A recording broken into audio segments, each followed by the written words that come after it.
இன்று அநேகர் வாழ்க்கையில் எத்தனையோ காரியங்களை நாம் காத்து நடக்கிறோம், பத்திரமாக வச்சு நடக்கிறோம். நமக்கு ஒரு பொருள் கிடச்சா அந்த பொருளை என்ன செஞ்சிடறோம், பத்திரம் பண்ணுறோம். ஒரு நகையை பத்திரம் பண்ணுறோம், ஒரு ட்ரெஸ்ஸை பத்திரம் பண்ணுறோம், நம்ம வீட்டை நல்லா பாதுகாக்கிறோம், எல்லாமே பத்திரம் பண்ணி வச்சுருக்கிறோம். ஆனால் நாம் பாதுகாக்க வேண்டிய ஒரே ஒரு காரியத்தை நம்ம அசால்ட்டாக விட்டுடுறோம். பார்த்துக்கணும்.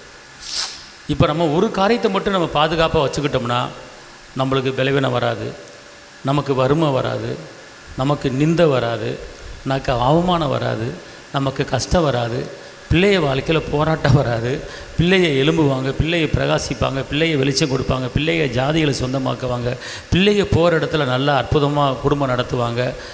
வந்து பிள்ளைகளுக்கு வரப்போகிற மருமையை நல்லவனாக வருவான், மோசக்காரனாக வரமாட்டான், முரட்டாட்டமாக வரமாட்டான், எல்லாமே நல்லபடியாக இருக்கும். ஆனால் நம்ம ஒரே ஒரு காரியத்தை மட்டும் செய்யாதனால தான் பல இன்னல்களையும், பல துயரங்களையும், பல கஷ்டங்களையும், பல வெறுப்புகளையும், மனித கசப்புகளையும் சம்பாதித்து கொண்டு இந்த நாட்களில் வாழ்ந்து கொண்டு இருக்கிறோம். பார்த்துக்கொள்ளுங்க.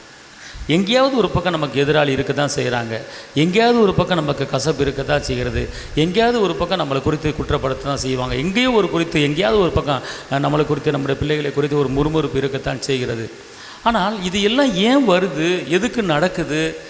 கர்த்தர் வந்து இப்படிலாம் உண்டாக்கலையே, இப்படியெல்லாம் படைக்கலையே, இப்படி இருங்கன்னு சொல்லி கொடுக்கலையே, ஏன் இப்படி வருது அப்படின்னு கேட்டால் அதுக்கு ஒரே ஒரு காரணம் என்னன்னு கேட்டிங்கன்னா நம்முடைய இருதயம். வசனம் சொல்லுகிறது, வாசிங்க, நீதிமொழிகள் 4:23. எல்லா காவலோடும் உன் இருதயத்தை காத்துக்கொள், அதனிடத்து நின்று ஜீவ ஊற்று புறப்படும். பார்த்தீங்களா? ஜீவ ஊற்று அப்படின்னா என்ன அர்த்தம்னா ஜீவன், அதாவது வாழ்வு. ஜீவ ஊற்றுன்னா என்னது? வாழ்வு, வாழ வைக்கக்கூடிய ஒரு வழி. அப்போ உன் இதயத்தில் ஜீவ ஊற்றப்பட வேண்டும் என்றால் உன் எல்லா காவலோடும் உன் இருதயத்தை காத்துக்கொள். அதாவது எல்லா காவலோடும் உன் இருதயத்தை காத்துக்கொள் அப்படின்னு சொல்லப்பட்டிருக்கிறது. இன்றைக்கி நம்ம மட்டும் இருதயத்தை மட்டும் சரியாக நம்ம காத்துக்கிட்டோம்னா நம்ம வாழ்க்கையில் ஒரு பிரச்சனையும் வராது. சில பொருட்களை நாம் காத்துக்கொள்கிறோம், சில உடைமைகளை நாம் காத்துக்கொள்கிறோம், அது கடைசி வரைக்கும் இருக்காது. ஆனால் நீங்கள் வந்து உங்கள் இருதயத்தை நீங்கள் காத்துக்கொண்டு நீங்கள் நடந்தீங்கன்னா உங்கள் இருதயத்தில் என்ன உண்டு, ஜீவ ஊற்று என்ன செய்யும், உண்டாகும். பார்த்துக்கொள்ளும். அன்பை நீங்கள் காத்துக்கொள்ள வேண்டும், இரக்கத்தை நீங்கள் காத்துக்கொள்ள வேண்டும், தாழ்மையை நீங்கள் காத்துக்கொள்ள வேண்டும், சமாதானத்தை நீங்கள் காத்துக்கொள்ள வேண்டும், தயவை நீங்கள் காத்துக்கொள்ள வேண்டும். இதையெல்லாம் நீங்கள் காத்து கொண்டு நடக்கும்போது இது நம்முடைய வாழ்க்கையில் என்ன செய்ய நடக்கும். ஆனால் எப்போதெல்லாம் நம்ம கோபப்படுகிறோமோ அப்போது அன்பை நாம் காத்து கொள்ளவில்லை. எப்பெல்லாம் நாம் வந்து ஒரு வெறுத்து பேசுகிறோமோ அப்போது சமாதானத்தை நம்ம என்ன செய்யவில்லை, காத்துக்கொள்ளவில்லை. அதாவது ஒரு மனிதன் வந்து கோபப்படும்போது நம்முடைய தலையிலிருந்து கால் வரைக்கும் இருக்கிற அந்த நரம்புகள், அந்த சில சதைகள், சில உறுப்புகள் என்ன செய்யுமா, அப்படியே டைட்டாக அப்படி வெடைச்சி போய் நிற்குமா கோவப்படும்போது. அப்படியே சில பேர் கோவப்படும் பார்த்திங்கன்னா கண் ஒரு மாதிரியாக இருக்கும், அப்படியே மூஞ்சி ஒரு மாதிரியாக இருக்கும், ஏதாவது டக்குன்னு போட்டு உடைப்பாங்க. ஒருத்தர் வந்து ஒரு கையில் ஒரு கட்டு போட்டு வந்தார். எதுக்கு கட்டு போட்டிருக்கீங்கன்னு கேட்டேன். அவர் சொன்னார், என் மனைவி ஏதோ ஒன்று சொன்னால், ஏதோ சொல்லும்போது எனக்கு கோபம் வந்துருச்சு, அவள் அடிக்க முடியல, ஒரு இது மேலே அடித்தேன், என் கையை வெட்டி பிடிச்சி 7 தையல் 8 தையல் போட்டேங்கிறார். அந்த கோபத்தில் இப்படி ஓங்கி அடிக்கும்போது அது கண்ணாடியில் பட்டு 7 தையல் ரத்தம் பிளட்டு பூரா போய் பல கஷ்டப்பட்டார். அப்போ ஒரு கோபம் மனிதனுக்கு வரும்போது நம்முடைய உடம்பில் சில உறுப்புகள் பாதிப்படைகிறது. இது நிறைய பேருக்கு தெரிய மாட்டேங்குது. அப்போ என்னென்னா ஒரு அமைதியை காத்துக்கொள்ள தெரியல, ஒரு சமாதானத்தை காத்துக்கொள்ள தெரியல. மிஞ்சின கோபம் பாவம் அப்படின்னு வேதம் சொல்லுகிறது. மிஞ்சின கோபம் பாவம் சொல்லப்பட்டிருக்கிறது. அப்போ இப்படி அதிகமான ஒரு கோபப்பட்டுக்கிட்டு நம்ம எழும்பும்போது நடக்கிற காரியம் நம்முடைய உடம்புல பாதிப்பு. எப்படி பாதிப்பு? நரம்பில் பாதிப்பு, எலும்பில் பாதிப்பு, உள்ளான உறுப்புகள் பாதிப்பு. பாருங்கள், இப்போ நம்ம உடம்புல ஒரு இரைப்பை இருக்குது. அந்த இரைப்பையை என்ன, அது மென்மையாக தான் இருக்கும், பார்த்துக்கொள்ளுங்க. அது பாட்டு வேலை செஞ்சுக்கிட்டே இருக்கும், பார்த்துக்கொள்ளுங்க. குடல் எடுத்துக்கொள்ளுங்க, அது மென்மையாக இருக்கும். அப்போ அது வந்து என்ன ஆகுங்க, ரொம்ப டைட்டாக ஆகும்போது என்ன ஆகுன்னு கேட்டிங்கன்னா டக்குன்னு வெடிச்சிடும். டக்குன்னு என்ன செஞ்சிடும், வெடிச்சிடும், பார்த்துக்கொள்ளுங்க. அதான் டென்ஷன் ஆகக்கூடாது, பார்த்துக்கொள்ளுங்க. கோவப்படக்கூடாது. அவள் கோவப்படாமல் இருக்குது என்ன செய்யணும்? அன்பை என்ன செய்யணும்? காத்துக்கொள்ளணும், பார்த்துக்கொள்ளணும். சமானத்தை என்ன செய்யணும்? காத்துக்கொள்ளணும், பார்த்துக்கொள்ளணும். சமானத்தை காத்துக்கொள்ளாமல் இருப்பதனால தான் பல போராட்டங்கள், பல துக்கங்கள் வருகிறது குடும்பத்தில். கோவப்பட கோவப்பட கோவப்பட என்னாக? வியாதிகள் பெருகும், பார்த்துக்கொள்ளுங்க. பலவீனங்கள் பெருகும், பார்த்துக்கொள்ளுங்க. ஏன் இப்போ இந்த மாதிரி பிரச்சனை வருது அப்படின்னு கேட்டால், இருதயத்தை காத்துக்கொள்ள தெரியல. எல்லா காவலோடும் உன் இருதயத்தை என்ன செய்யணும்? காத்துக்கொள்ளணும், பார்த்துக்கொள்ளுங்க. அப்போ இந்த இருதயத்தை நீங்கள் காத்து நடந்தீங்கன்னா வரக்கூடாத பணங்கள் வரும், வரக்கூடாத சுகங்கள் வரும், வரக்கூடாத பலன் வரும், எல்லாமே வரும் நீங்கள் காத்துக்கொள்ளும்போது. ஆனால் மற்ற காரியத்தை காத்துக்கொள்றதுனால ஒன்றும் கிடைக்காது, பிரச்சனை தான் வரும். ஆனால் உங்கள் இருதயத்தை வந்து நீங்கள் காத்துக்கொள்ளுங்க. எக்காரணத்தை கொண்டும் பிரச்சனைக்கு நீங்கள் இடம் கொடுக்காதீங்க, வேதனைக்கு இடம் கொடுக்காதீங்க, கோபத்துக்கு இடம் கொடுக்காதீங்க, சண்டைக்கு இடம் கொடுக்காதீங்க, பிரிவினைக்கு இடம் கொடுக்காதீங்க, முரட்டாட்டத்துக்கு இடம் கொடுக்காதீங்க, எரிச்சலுக்கு இடம் கொடுக்காதீங்க. இது எல்லாம் வந்து உங்கள் இருதயத்துக்குள்ளே வரக்கூடாது. வராமல் சாந்தத்தையும் நீடிய பொறுமையும் தயவையும் இரக்கத்தையும் தரித்து கொள்ள வேண்டும் என்று வேதம் சொல்லுகிறது. அப்போ இப்படிப்பட்ட காரியம் மட்டும்தான் நம்முடைய இதயத்துக்குள்ளே இருக்கணும். அப்போனா வேறு எதையும் உள்ளே வரவிடாமல் உங்கள் இதயத்துக்கு நீங்கள் என்ன செய்யணும்? உங்கள் ஆத்மாவுக்கு வேலி அடைக்கணும். உங்கள் இதயத்துக்கு என்ன செய்யணும்? வேலி அடைக்கணும். நம்மவா டக்குன்னு திறந்து விட்டுருவோம், உள்ளே வந்து உட்காந்துக்குவோம், கோவம் வந்துடும். கடைசியில் அது வந்து எங்கே கொண்டு விடுன்னு கேட்டிங்கன்னா, அது ஒரு மரண போராட்டத்தில் ஒரு சில உள்ளான காயங்கள், உறுப்புகள் பழுதடைய வேண்டிய நிலைமை வந்துடுது. அதனால் வந்து இருதயத்தை வந்து நீங்கள் காத்து அவச்சொல், அவதூறு வார்த்தை, வேண்டாத வார்த்தை, நஷ்டமான வார்த்தை, நெருக்கமான வார்த்தை, துக்கமான வார்த்தை, அவிவிசுவாச வார்த்தை, பயத்தின் வார்த்தை, இதெல்லாம் வந்து உள்ளே வராமல் நீங்கள் காத்துக்கொள்ளணும். ஒரு காரியத்தை குறித்து நீங்கள் பயப்படுற மாதிரி ஒரு காரியம் வந்துச்சுன்னா அதை உள்ளே கொண்டு வரக்கூடாது. ஒரு காரியத்தை நீங்கள் பார்த்தீங்கன்னா ஒரு பயமாக இருக்குன்னா அந்த பயத்தை உள்ளே கொண்டு வரக்கூடாது. பயங்கிறது ஒரு வகை ஆவி, பார்த்துக்கொள்ளுங்க. பயந்தது எனக்கு நேர்ந்தது அப்படிங்கிறார். பயங்கிறது ஒரு பெரிய மரணத்துக்கே கொண்டு வந்துடும். பயங்கிறது பெரிய பிரச்சனையை கொண்டு வந்துடும். அதனால் பயத்துக்கு நீங்கள் என்ன செய்ய இடம் கொடுக்கக்கூடாது. அதனால தான் மெயினாக வந்து நீங்கள் வந்து இந்த வெளி தோற்றங்க உறுப்புக்கு கை இருக்குது, கால் இருக்குது, தலை இருக்குது, கண் இருக்குது, இதெல்லாம் நல்லா சுகமாக இருக்கணும் அப்படின்னு கேட்டிங்கன்னா இந்த உள்ளான மறைக்கப்பட்ட இந்த இருதயம், மறைக்கப்பட்ட இந்த ஆத்மா, இதை நீங்கள் சரியாக நீங்கள் ஃபாலோ பண்ணிங்கன்னா போதும், எல்லாம் வெளியிறங்க நல்லா இருக்கும், பார்த்துக்கொள்ளுங்க. இங்கே கவலை கொண்டு வந்தீங்கன்னா, இங்கே பிரச்சனை கொண்டு வந்தீங்கன்னா எல்லா உறுப்புக்கும் சப்ளை ஆகும். கண்ணுக்கு சப்ளை ஆகும், கால் பாதத்துக்கு சப்ளை ஆகும், எல்லாத்துக்கும் சப்ளை ஆகும். அப்போ அதுதான் சொல்கிறாரு, உன் ஆத்மா வாழ்வது போல நீ எல்லாவற்றிலும் நீ வாழ்ந்து சுகமாயிரு. அப்போனா உன் ஆத்மா வாழ்ந்தால் நீ எல்லாவற்றிலும் என்ன செய்வாய்? நீ வாழ்ந்திருப்பாய். அப்போனா இதுக்கு என்ன அர்த்தம்னு கேட்டிங்கன்னா, நீ உன் இதயத்துக்கு காவல் வை. எல்லா காவலோடும் உன் இதயத்தை என்ன செய்? காத்துக்கொள். அப்பொழுது என்ன ஓடும்? உன் இதயத்தில் என்ன ஜீவ நீரூற்று உண்டாகும். ஜீவ நீரூற்று உண்டாகும், மன அமைதி உண்டாகும், சந்தோஷம் உண்டாகும், சமாதானம் உண்டாகும். அதான் நீங்கள் காத்துக்கொண்டு வாழணும். எதை காத்துக்கொண்டு வாழணும்? இருதயத்தை என்ன செய்யணும்? காத்துக்கொள்ள வேணும். இப்போ யாராச்சும் ஒரு சின்ன ஒரு துக்கத்தை சொல்லிட்டாங்கன்னா அதை வந்து நீங்கள் வந்து அதை சேர்த்து வச்சுக்கிட்டு சேவ் பண்ணிக்கிட்டு அதுவே திருப்பி நீங்கள் மெடிடேட் பண்ணி அதை தியானம் பண்ணிங்கன்னா அதுவே திருப்பி சொன்னீங்கன்னா அது உள்ளே வச்சு எடுக்கிறீங்கன்னு அர்த்தம். ஏதோ ஒரு அவமான பேச்சு உனக்கு வந்துருச்சு, திருப்பி ஏங்க அவன் இப்படி சொல்லிவிட்டாங்க, இப்படி சொல்லிவிட்டாங்க, என்னை இப்படி பேசிவிட்டான் அப்படின்னு சொல்லி திருப்பி சொல்கிறீங்க தெரியுமா? அப்போ வந்து உள்ளே வச்சு எடுக்கிறீங்க. அந்த இது நீங்கள் இதயத்துக்குள்ளே வச்சு உட்கார வச்சிட்டீங்க, அது வெளியே எடுத்து போடணும். காவல் வைக்கல, வேலி அடைக்கணும். உங்கள் இதயத்துக்கு என்ன செய்யணும்? வேலி அடைக்கணும். வேண்டாத வார்த்தைகளை உள்ளே இறக்கக்கூடாது, நஷ்டமான வார்த்தைகள் உள்ளே வரக்கூடாது, அவிவிசுவாசன வார்த்தை உள்ளே இறக்கக்கூடாது. அதான் காவல். அதை உள்ளே இறக்கி வச்சுட்டிங்கன்னு வச்சுக்கொள்ளுங்களேன், ஒரு முள்ளை வந்து உள்ளே வச்சுட்டிங்கன்னா குத்திக்கிட்டே இருக்கும், பார்த்துக்கொள்ளுங்க.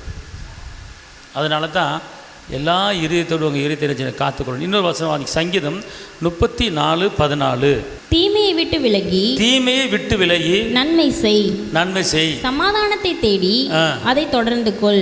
அப்பனா இங்கே பாருங்க, தீமையை விட்டு விலகி என்ன செய்யணுமா? அப்பனா என்ன, தீமையை விட்டு என்ன செய்யணும்? விலகணும், நன்மையை செய்யணும். நம்ம போய் தேடுற காரியம், நம்ம போய் பார்க்குற காரியம் எப்படிப்பட்ட ஒரு காரியமாக இருக்கும்னா, சமாதானத்தை தேடி. எப்படி போட்டிருக்கு? நீங்கள் சமாதானத்தை தேடினீங்கன்னா உங்கள் குடும்பத்தில் நீங்கள் உங்கள் பிள்ளைய சமாதானமாக வாழ்வீங்க. நம்ம என்ன செய்யணும்? யாராவது ஒரு பிரச்சனை வந்துருச்சு, வா கூட வா போவோம் அப்படின்னு கூட போய் புறப்பட்டு போயிடுறோம். நம்ம ஒரு குடும்பத்தை சண்டை இருக்குது, அது என்னென்னு பாட்டுன்னு வா அவனு போய் அந்த சண்டையோட நீங்கள் கலந்துக்கிட்டு இருக்கக்கூடாது. ஒரு பிரிவினைக்கு நீங்கள் கலந்துக்கிட்டு இருக்கக்கூடாது, ஒரு நெருக்கத்துக்கு நீங்கள் கலந்துக்கிட்டு இருக்கக்கூடாது. இங்கே வசனம் என்ன சொல்லுது? சமாதானத்தை தேடு அப்படிங்கிறார். சமாதானம் வாழ்கிறதுக்கு உண்டான வழி என்ன? அதை தான் பார்க்கணும். சமாதானத்தை தேடு சொல்கிறார், தேடி கண்டுபிடி சமாதானத்தை அப்படிங்கிறார். அப்போ இன்றைக்கி வந்து நம்ம இதயத்தில் எதை தேடணும்னு கேட்டால் சமாதானத்தை என்ன செய்யணும்? தேடணும்னு பார்த்துக்கொள்ளுங்க. சமாதானத்தை தேடி, சமாதானத்தை தேடி வாழும்போது கர்த்தர் ஒரு பெரிய காரியத்தை செய்யும். நல்லா தெரிஞ்சு கொள்ளுங்க. இன்றைக்கி ஒரு தக்காளி தோட்டம் அப்படின்னு சொல்லி போட்டால் அந்த தக்காளி தோட்டத்துக்கு சுற்றி ஒரு வேலி அடைச்சி ஒரு பாதுகாப்பு இருக்கும்போது தக்காளி காய்ச்சி பழமாக வரும்போது நல்ல ஒரு பாதுகாப்பாக இருக்கும். ஆனால் வேலி அடைக்காத தோட்டத்தில் டக்குன்னு எல்லாம் என்ன செய்வாங்க, பிடுங்கிட்டு போயிடுவாங்க. பலனை பார்க்க முடியாது, சம்பாத்தியத்தை பார்க்க முடியாது, வருமானத்தை பார்க்க முடியாது. வேலி அடைச்சா தான் பாதுகாப்பு. வேலி அடைச்சா தான் ஆடு மாடு எதுவும் உள்ளே போகாது. ஒரு தோட்டம்னு இருந்தால் ஒரு காம்பவுண்டு சுவர் வச்சுருப்பாங்க, அல்லது ஒரு வேலி எடுப்பாங்க. ஏன்? ஒரு சப்பாட்டா பழ தோட்டம் இருக்குது, ஒரு தக்காளி தோட்டம் இருக்குது, ஏதோ ஒரு தோட்டம் இருக்குன்னா தோட்டத்தை அப்படியே வெட்டாவளியை வைக்க மாட்டாங்க. அதை சுற்றி என்ன செய்வாங்க, வேலி அடைப்பாங்க. ஏன் வேலி அடைப்பாங்கன்னா ஆடு மாடு உள்ளே வரக்கூடாது. அப்படி வேலி அடைக்காமல் இருந்தாங்கன்னா ஆடு மாடு உள்ளே புகுந்து அந்த தோட்டத்தை அழிச்சிரும். பன்னி தோட்டத்தை அழிச்சிரும், அந்த தக்காளியை சாப்பிட்ரும். தக்காளி சில பேர் களவாண்டு போவாங்க. கடைசியில் பலனை பார்க்க முடியாது, ஆசீர்வாதத்தை பார்க்க முடியாது, வருமானத்தை பார்க்க முடியாது. ஏன்? வேலி அடைக்காதனால. அப்போ அதை காட்டிலும் நம்முடைய இதயத்துக்கு நம்ம வேலி அடைக்கணும். எந்த உலகப்பரமான எந்த அசுத்தமான காரியங்களும் உள்ளே வராத அளவுக்கு நம்ம இதயத்தில் வேலி அடைக்கணும். அப்போ நான் வேலி அடைக்கிறதுனா எதில் வேலி அடைக்கணும்னு கேட்டிங்கன்னா, வாலிபன் தன் வழியை எதனால் பரிசுத்தம் பண்ணிக்கொள்வான் என்று கேட்டால் தேவனுடைய வசனத்தால் என்ன செய்வான், வேலி அடைப்பான். அல்லேலூயா. நீதிமொழிகள் 4:20-21. என் மகனே, என் வார்த்தைகளை கவனி, வசனங்களுக்கு உன் செவியை சாய், அவைகள் உன் கண்களை விட்டு பிரியாதிருப்பதாக. அவைகள் உன் கண்ணை விட்டு பிரியக்கூடாது.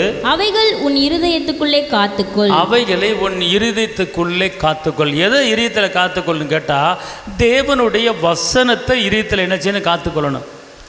ரெண்டாவது, அவைகள் உன் கண்ணை விட்டு என்ன செய்யக்கூடாது, பிரியக்கூடாது. இதுதான் ஒரு மனிதனுக்கு உண்டான ஒரு சுகமான வாழ்க்கைக்கு அச்சாரம், ஒரு மேன்மையான வாழ்க்கைக்கு அச்சாரம். அப்போ இதயத்துக்குள்ளே என்ன இருக்குது அப்படின்னு கேட்டால், இப்போ ஒரு சில பேர்கிட்ட இதயத்தில் என்ன இருக்குது அப்படின்னு ஈஸியாக கண்டுபிடிச்சிடலாம். ஒரு சில பேர்த்திட்ட இதயத்தில் என்ன இருக்குது ஈஸியாக கண்டுபிடிச்சிடலாம். எப்படி இருக்கீங்க, ஏதோ இருக்கேன், அந்த வார்த்தையில் கண்டுபிடிச்சிடலாம். அப்போ அவங்க ஒரு துக்கத்தை உள்ளே வச்சுருக்காங்கன்னு அர்த்தம். எப்படி நல்லா இருக்காரா, என்னத்தை அவன் திருந்த மாட்டான், அவன் என்னைக்கு திருந்தியே என்ன ஆக போகுது, அவ்வளோதான், என் தலையெழுத்து அவ்வளோதான். இதயத்துக்குள்ள அந்த காரியம் இருக்குது. நல்லா இருக்கேன் அப்படின்னா இதயத்தை நல்லா வச்சுருக்கிறீங்க. எனக்கு ஒரு குறையில்லாமல் ஏசப்பா நடத்துகிறாரு அப்படின்னா உங்கள் இதயம் நல்லா இருக்குன்னு அர்த்தம். அப்போ இதயத்தினுடைய நினைவு அது வாயில் என்ன செய்யுது, வருகிறது. நீங்கள் இதயத்தில் என்ன வச்சுருக்கிறீங்க அழகாக உங்களை கண்டுபிடிச்சிடலாம். இதயத்தில் நீங்கள் எதை வச்சுருக்கீங்க, எதை வைக்காமல் இருக்கீங்க அப்படின்னு கேட்டால், நீங்கள் இதயத்தில் வசனத்தை வச்சுருந்தீங்கன்னா அந்த வசனம் தான் வாயில் வரும். எப்படி பலவீனம் இருந்தவங்களை எப்படி இருக்கீங்க, என்னை பலப்படுத்துகிற இயேசுவினாலே எல்லாவற்றையும் செய்ய எனக்கு பலன் உண்டு. இதயத்தில் வசனம் இருந்தால். ரொம்ப சோர்வாக இருக்கீங்களே, எனக்கு ஒன்றும் கிடையாது, காண்டாமிரத்துக்கு ஒன்று ஒத்த பலன் எனக்கு இருக்கிறது, உள்ள வசனம் இருந்தால். அப்போ இந்த வசனம் என்ன சொல்லுது, உன் இதயத்துக்குள்ளே வசனத்தை வச்சுக்கோ, இது உன் கண்ணை விட்டு என்ன செய்யக்கூடாது, பிரியக்கூடாது அப்படிங்கிறார். நான் ஒன்று சொல்கிறேன் கேளுங்க, தேவனுடைய வார்த்தையை இங்கே நிறைச்சி நீங்கள் வச்சுருங்க. இங்கே நிறைச்சி வைக்கும்போது எந்த போராட்டம் வராது. எதை நிறைச்சி வைக்கணும், எனக்கு எதிராக ஒரு வழியாக வருகிற போராட்டம் இயேசுவின் நாமத்தில் 7 வழியாக ஓடுவதாக அப்படின்னு சொல்லி வச்சுதுங்க, போராட்டமே வராது. எனக்கு விரோதமாக உருவாக்கப்படுகிற ஆயுதங்கள் சூழ்ச்சிகள் இயேசுவின் நாமத்தில் வாய்க்காமலே போவதாக இங்கே வச்சுருங்க, வாய்க்காது. நீதிமானுக்கு விரோதமாக இகழ்ச்சியோடு பெருமை பேசப்படுகிற பொய் நாவல்கள் கட்டப்பட்டு போவதாக இங்கே வச்சுருங்க, உங்களை பற்றி எவனும் பேச மாட்டான். என் வெளிச்சத்துக்கு ராஜாக்களும் ஒளியிலே ஜாதிகளும் கடந்து வருவார்கள், உங்களை தேடி ஆட்கள் வருவாங்க. அப்போ சில வேண்டாத காரியங்களை வைக்கும்போது அதுதான் நம்மளை தேடி வருகிறது. இதுதான் வேலி அடைக்கிறதுக்கு உண்டான காரியம். இயேசுடைய ரத்தம், இயேசுடைய வார்த்தை தான் வேலி அடைக்கிறது. எப்படி நம்ம காத்துக்கொள்ளணும், மரணம் நேடிதாக இருந்தாலும் அதிலிருந்து தப்பும்படி இயேசுவின் ரத்தத்தாலும் சாட்சியின் வசனத்தாலும் பிசாசை நம்ம ஜெயிக்க முடியும். அப்போ ரத்தத்தையும் வார்த்தையை நீங்கள் இதயத்துக்குள்ளே பத்திரமாக வச்சுருக்கணும். எப்போ பார்த்தாலும் நீங்கள் பேசுகிற ஒரு வார்த்தை, யார்கிட்ட பேசினாலும் எப்படியாவது ஒரு வார்த்தை, தேவனுடைய வார்த்தை உங்கள் வாயிலிருந்து புறப்பட்டு வரணும். காலையில் சாயங்காலம் வரைக்கும் எத்தனையோ வார்த்தைகளை பேசுகிறோம், ஆனால் அத்தனை வார்த்தையிலும் ஏதாவது ஒரு வார்த்தை, வாக்கு தத்தமான வார்த்தை வாயில் புறப்பட்டு வருகிறதா? ஏதாவது ஒரு அன்பான வார்த்தை வாயில் புறப்பட்டு வருகிறதா? ஏதாவது சமாதான வார்த்தை வாயில் புறப்பட்டு வருகிறதா? ஏதாவது பயமில்லாத வாழ்க்கை வாயில் புறப்பட்டு வருகிறதா? ஏதாவது ஒரு கஷ்டம், நஷ்டம், வேதனை, அப்படி ஆகி போச்சு, இப்படி இதுதான் வாயில் புறப்பட்டு வருகிறது ஒழிய, நான் எழும்புவேன், நான் பிரகாசிப்பேன், வெளிச்சம் கொடுப்பேன், ஜாதிகளை சொந்தமாக்குவேன், எனக்கு விரோதமாக உருவாக்கப்படுற ஆயுதங்கள் வாய்க்காத போகும், எனக்குள்ளே தேவ மகிமை இருக்குது, எனக்குள்ளே இயேசு இருக்கிறார், எல்லாம் அவர் பார்த்துக்கொள்வார் அப்படிங்கிற வார்த்தை நமக்கு வராது. ஒன்றுமே இல்லை அப்படின்னாலும் அந்த வார்த்தை வாயில் வரணும். வரும்போது அவர் பார்த்துக்கொள்வார். யெகோவா ஈரே என் கூட இருக்கிறாரு, அவருக்கு எல்லாம் தெரியும், அவருக்கு தெரியும், அவர் பார்த்துக்குவார். காட்டு புஷ்பங்களை கவனித்துப்பார், விதைப்பதுமில்லை, அறுப்பதுமில்லை, களஞ்சத்தில் சேர்த்துப்பதுமில்லை, அவைகளுக்கு பரமபிதா பிழை போட்டுக்கிறேன்னு சொல்லியிருக்கிறாரு. எனக்கு அவர் இருக்கார், அவர் பார்த்துக்குவார்னு சொல்லும்போது இந்த வார்த்தையை பார்ப்பார். அவர் பார்த்து என்ன செய்வார்? நம்மளை காத்துக்கொள்வார். ஆமென், அல்லேலூயா. அப்படின்னா காலையில் சாயங்காலம் வரைக்கும் நீ பேசுகிற வார்த்தையில் எப்படியாவது தேவனுடைய வாக்குத்தத்த வசனங்கள் வரும். சுக வார்த்தை இருக்கிறது, பெலன் வார்த்தை இருக்கிறது, சமாதான வார்த்தை இருக்கிறது, அன்பு இருக்கிறது, பொறுமை இருக்கிறது, ஐஸ்வர்யம் இருக்கிறது, எத்தனையோ வார்த்தைகள் இருக்கிறது. பிரச்சனைகளை முறியடிக்கக்கூடிய வார்த்தை இருக்கிறது, சமானத்தை உடைத்து போடுகிற வார்த்தை இருக்கிறது. அதையெல்லாம் இங்கே பத்திரமா வச்சிருக்கணும். பத்திரமா வச்சிருக்கும் போது தான் நம்மளுக்கு எந்த பிரச்சனையும் கொடுக்காது. பார்த்துக்க, வசனங்கிறது ஒரு பெரிய வேலி. பார்த்துக்கொள்ளுங்க, வசனங்கிறது ஒரு பெரிய வேலி, அது உங்களுக்கு தெரியாது. அதான் சொல்கிறார் ஞானி, காத்துக்கவும், இதயத்தை காத்துக்கவும். இதயத்தில் வேலி போல வசனம் எப்போது இருந்துக்கிட்டே இருக்கு. இதய பலகையில் எழுதி வச்சுக்கோங்கிறார். இப்போ கை விரலில் கட்டிக்கோ அப்படிங்கிறாரு. இப்போ கண்ணை விட்டு பிரியக்கூடாது அப்படிங்கிறார். எவ்வளோ வார்த்தை பாருங்கள். கையில் கட்டிக்கங்கிறாரு, இதயத்தை விட்டு பிரியக்கூடாதுங்கிறாரு, எழுதிய பலகையில் எழுதி வைங்கிறாரு, அதுவும் கண்ணை விட்டு பிரியக்கூடாதுங்கிறாரு. அப்போ இதெல்லாம் கரெக்டாக நம்ம ஃபாலோ பண்ணும்போது தான் பிரச்சனைங்கிற வராது. இந்த உலகம் பொல்லாங்கனுக்குள்ளே கிடக்கிறது.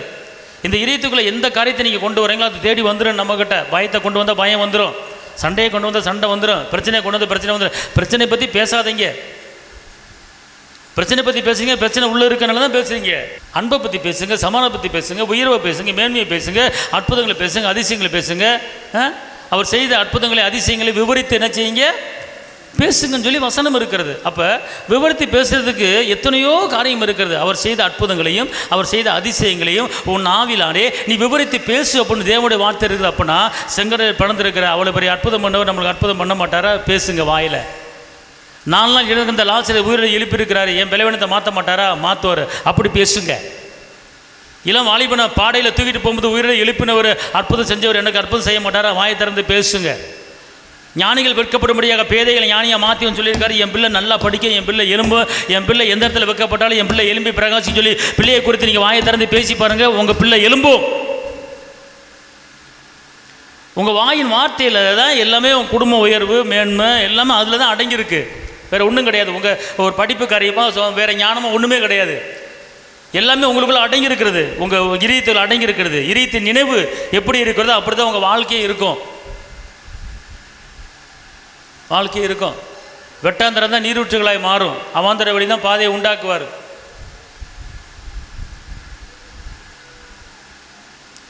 யோசுவா என்ன பண்ணுறாரு? பாலுந்தேன்னு ஓடுகிற கானான் தேசம் வேவு பார்க்க அனுப்புகிறாரு. வேவு பார்க்க அனுப்பும்போது வேவு பார்த்துட்டு வந்தவங்க என்ன சொன்னாங்க? கர்த்தர் சொல்கிறாரு, பாலுந்தேன்னு ஓடுகிற கானான் தேசத்துக்குள்ளே உன்னை கொண்டு வந்து வைக்க போகிறேன், நீ போ அப்படின்னு சொல்லி வாக்குத்தத்தம் பண்ணி அந்த எகிப்திலிருந்து எத்தனையோ போராட்டத்தை விடுவித்து கொண்டு வராரு. கடைசி எண்டில் போய் அந்த ஆசீர்வாத சுதந்திரிக்க போகும்போது அது வேவு பார்க்க போகும்போது சொல்கிறான், அவங்க பயங்கரமானவங்க, அவங்களோட நம்ம சண்டை போட முடியாது, அவங்க பெரிய ஆளுக்கு அப்படின்னு சொல்லும்போது உடனே அடுத்து என்ன நடக்குது? அடுத்து எல்லா மக்கள் என்ன பண்ணுறாங்க? அங்கேயே நாங்கள் இருந்திருக்கலாம், எதுக்கு இங்கே கூட்டி வந்தீங்க அப்படின்னு சொல்லி முறுமுறுப்பு உண்டாகுது. ஆனால் யோசுவா காலையில் என்ன சொல்கிறாங்க? நம்ம போய் அதை என்ன செய்வோம்? சுதந்திரிப்போம் அப்படிங்கிறாங்க. சுதந்திரிச்சாங்க.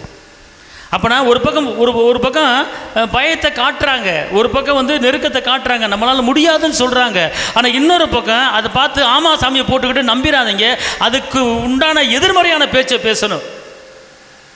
அவங்க ஆளுங்க தான், இஸ்ரேல் மக்கள் தான். வேவுப்பாக்கர் ஒரு 4 பேர்த்தை அனுப்புகிறாரு. அவங்க போய் பார்த்துட்டு ஐயோ நாங்கள் பார்த்தோம், அவங்க இப்போ ராட்சசமாக இருக்காங்க, பெரிய ஆளாக இருக்காங்க, நம்மளாம் அவங்ககிட்ட மோத முடியாது, செத்து போயிடுவோம், நம்ம திரும்பி வழியை பார்த்துட்டு போக வேண்டியதான் அப்படின்னு சொல்லி அவிவிசுவாசமான வார்த்தையை பேசுகிறாங்க. ஆனால் இங்கே யோசுவாவும் காலேபும் நம்ம போய் சுதந்திரிப்பன்னு சொல்கிறாங்க. சுதந்திரிக்க அந்த மாதிரி எதிர்மறையான பேச்சு எப்போ உங்கள் காதில் கேட்குறீங்களோ அதை ஏற்றுக்கொள்ளாதீங்க. அதுக்கு ஆமா சாமியை போடாதீங்க. அதுக்கு எதிர்மறையான வார்த்தை, ஏகப்பட்ட வார்த்தை இருக்குது. இந்த ஒரு சப்ஜெக்ட் என் பிள்ளை படிக்க மாட்டேங்குது, என்ன செய்யணும் தெரியல அப்போனா இதை விட்டு வேறு பக்கம் அனுப்புங்க, இந்த காலேஜ் விட்டு வேறு பக்கம் காலேஜ் தேருங்க, சரியில்லைன்னு விட்டுருங்க, ஏன் இந்த பிள்ளைய போட்டு இது பண்ணுறீங்க அப்படின்னா சரி, அப்போல்லாம் ஒன்றும் கிடையாது.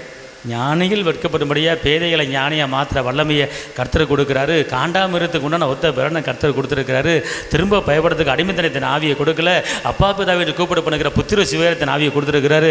நல்லா படிப்பான், பேதை ஞானியை மாத்திர வல்லமை என் கூட இருக்குது, நல்லா படிப்பான் அப்படின்னு சொல்லி எதிர்மறையான பேச்சை, அந்த எதிர்மறையான பேச்சை முறியடித்து இப்படிப்பட்ட வார்த்தையை நீங்கள் விடும்போது பிள்ளை எழும்பிடும். பிள்ளை முன்னாடி வந்து பயத்தையோ நெருக்கத்தையோ பார்த்து போப்பா, அவன் நினச்சாதாப்பா பயமாக இருக்குது அப்படிலாம் சொல்லி அனுப்பக்கூடாது பிள்ளைய. உனக்குள்ளே இருக்கிறவர் பெரியவர், நீ பெரிய காரியத்தை செய்ய போகிற அப்படின்னு சொல்லி தான் பிள்ளைகளை வந்து அனுப்பணும். படிக்கிற பிள்ளைகளை நீங்கள் வந்து பயத்தை ஊட்டி வளர்க்கக்கூடாது, தைரியத்தை ஊட்டி வளையணும். எபிரேயரில் சொல்லப்பட்டிருக்க அவருடைய இரத்தத்தாலே நமக்கு என்ன உண்டாயிருக்கிறது? தைரியம் உண்டாயிருக்கிறது. இரத்த சிந்தி தைரியத்தை கொடுத்துருக்கிறார். அப்போ நீங்கள் தைரியத்தை பேசணும், அன்பை பேசணும், சமானத்தை பேசணும், வெற்றியை பேசணும், விடுதலையை பேசணும், அற்புதங்களை பேசணும், அதிசயங்களை பேசணும், உயர்வை பேசணும், ஞானத்தை பேசணும். இதைத்தான் பேசி பேசி பேசி பிள்ளைகளை வளர்க்கணுமே ஒழிய பார்த்துப்போ பயமாக இருக்கு அப்படின்னு சொல்லும் போது அது உள்ள ஏற்கனவே பயந்து போயிருக்கோம். மேற்கொண்டு பயத்தை ஊட்டி வளர்க்கக்கூடாது. கர்த்தர் எனக்கு சகாயர், நான் பயப்படேன்.